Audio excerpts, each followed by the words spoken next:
Assalamualaikum warahmatullahi wabarakatuh. Perkenalkan, nama saya Raka Fatir Al-Ghafur dari kelas 11 PA 2.2. Di video kali ini saya akan membacakan khutbah sebagai tugas dari Pak Solah. Tema dari khutbah tersebut adalah pemuda dan tantangan zaman modern. Berbicara tentang pemuda dan tantangan zaman modern, Allah Subhanahu wa taala berfirman dalam Quran surah At-Tahrim ayat 66 yang berbunyi, Ya ayyuhalladzina amanu qu anfusakum wa ahlikum naraw wa kuduhan nasu wal hijaratun alaiha malaikatun giladun sayyidadul ya sunnallaha wa hama amarahum wa yaf'aluna ma yumarun, yang berarti, wahai orang-orang yang beriman, peliharalah dirimu dan keluargamu dari api neraka yang bahan bakarnya adalah manusia dan batu. Penjaganya malaikat-malaikat yang kasar, yang keras, dan tidak mendurhakai perintahnya Allah terhadap apa yang diperintahkannya kepada mereka dan selalu mengerjakan apa yang diperintahkannya. Selama ini tafsir surat At-Tahrim 6 sering ditunjukkan untuk kepala keluarga. Namun di sini kita bisa menginterpretasi ulang ayat di atas bukan sekedar pengertian umum yang tersurat, tetapi memahami apa yang tersirat dalamnya. Ayat 6 surat At-Tahrim di atas bisa diartikan sebagai pijakan bagi generasi muda bahwa setiap jiwa, khususnya para pemuda, mempunyai kewajiban yang tidak sekadar menjaga dirinya, tetapi juga seluruh umat Islam dari perilaku yang merusak baik bagi sesama maupun alam semesta agar tercipta kondisi yang damai, tentram bagi seluruh umat manusia. Pemuda dituntut menjadi inspirasi dan tulang punggung bagi umat Islam untuk senantiasa mendorong dan menjaga dinamika perubahan yang ada di masa mendatang agar sejalan dengan nilai-nilai yang ada di dalam Islam. Pemuda menjadi semacam kontrol untuk mengekang hawa nafsu duniawi yang menjerumuskan kepada kemungkaran. Masa remaja adalah masa di mana dihadapkan dengan berbagai macam masalah dan tantangan, terutama di masa milenial seperti sekarang ini. Era menjamurnya berbagai media komunikasi yang memberikan nilai positif di satu sisi, namun di sisi lain justru menyebabkan penyakit adaptasi. Pemuda sekarang cenderung menerima unsur-unsur asing atau budaya barat yang mempertimbangkan baik dan buruknya. Ketika orang-orang barat berjudi, remaja dan pemuda kita sedang terlena dengan bermainan gaplek dan remi. Ketika orang-orang barat terlena dengan minuman-minuman keras, remaja dan pemuda kita sedang terlena dengan budaya mabuk-mabukan, menegak whisky dan brandy. Dan yang paling besar dan mendasar adalah penyakit adaptasi ini melahirkan dehumanisasi, demoralisasi, dan despiritualisasi.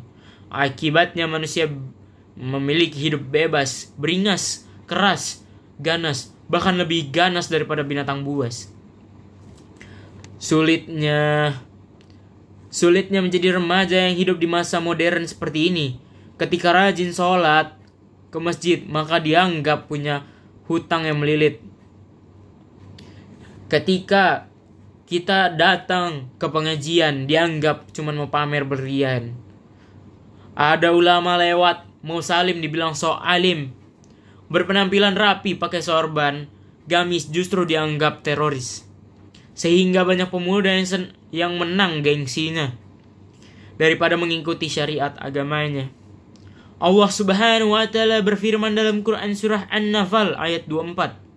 Ya ayyuhalladzina amanu illahi wa irrasuli idza da'akum limma yuhyikum wala mu'ana laha yahulu bainal mar wa qalbihi wa annahu illahi tubsyarun, yang artinya, hai orang-orang yang beriman, penuhi seruan Allah Subhanahu wa taala dan seruan Rasul apabila Rasul menyuruh kamu kepada satu yang memberikan kehidupan kepada kamu. Dan ketahuilah bahwa sesungguhnya Allah Subhanahu wa taala membatasi antara manusia dan hatinya, dan sesungguhnya kepadanya lah kamu akan dikumpulkan.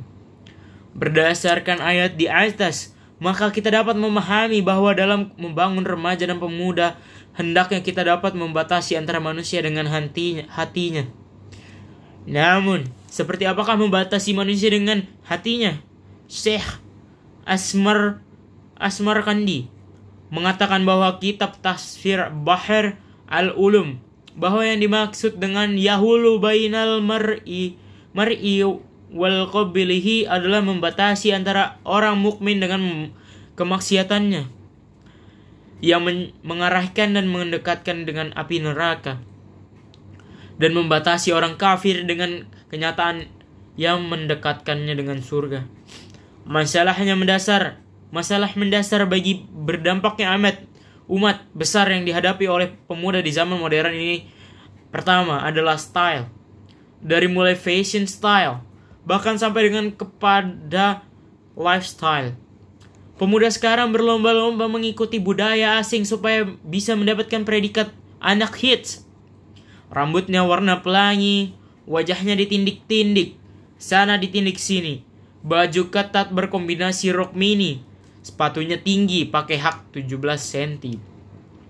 Yang kedua adalah masalah IT, ilmu pengetahuan yang semakin berkembang menjadi teknologi informasi dan komunikasi, mudah dapat dan sangat digemari. Tetapi, pemuda masa kini kurang bijak dalam menggunakan teknologi tersebut. Maraknya fitur yang dianggap menyenangkan kepada Facebook, Twitter, Instagram, patuh dan lainnya menjadikan pemuda sekarang memiliki menjadi aktivis media sosial daripada berteman di dunia nyata, supaya jadi anak hits terkini katanya. Dan yang ketiga adalah love and sex, budaya pacaran yang menjadi hal yang lumrah ketika kedekatannya antara laki-laki dan perempuan tanpa batas dengan alasan teman biasa, hingga berujung saling cinta. Kalau sudah cinta, apabila diberikan ini penting, si dia bahagia, hingga merajalelanya seks bebas, perkawinan sebelum pernikahan. Kalau sudah begitu, ya tersisa hanyalah penyesalan. Dalam menemukan remaja dan pemuda yang sejati di tengah-tengah hiruk pikuk kemaksiatan yang dapat menjerumuskan kita ke lembah kenistaan, maka kita akan menemukan metode yang efektif dalam mengarunginya. Dalam hal ini Allah Subhanahu wa taala mengajarkan dan memerintahkan kepada kita, sebagaimana firman-Nya di dalam surat Ar-Rum ayat 60 yang berbunyi, fasbir inna wadalahi haqqu wala yastakfinanna kalladzina la yuqinun, yang artinya, maka bersabarlah kamu, sesungguhnya janji Allah Subhanahu wa taala dalam benar, dan sekali-kalinya janganlah orang-orang yang tidak meyakini kebenaran ayat-ayat Allah Subhanahu wa taala itu menggelisahkan kamu. Quran surat Ar-Rum ayat 60.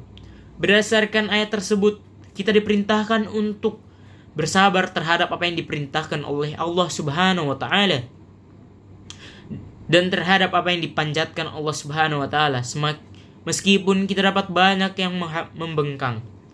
Mari bergaya asalkan sesuai syariat agama. Mari kita menggunakan teknologi dengan berhati-hati. Mari bijak menjaga hati, karena cinta sejati takkan salah mengetuk pintu dan tahu mana hati yang kembali. Ingatlah 5 kelemahan yang harus kita hindari, yaitu lemah fisik, lemah ilmu, lemah harta, dan lemah semangat hidup, dan yang terakhir lemah akhlak. Sekian khutbah dari saya. Wassalamualaikum warahmatullahi wabarakatuh.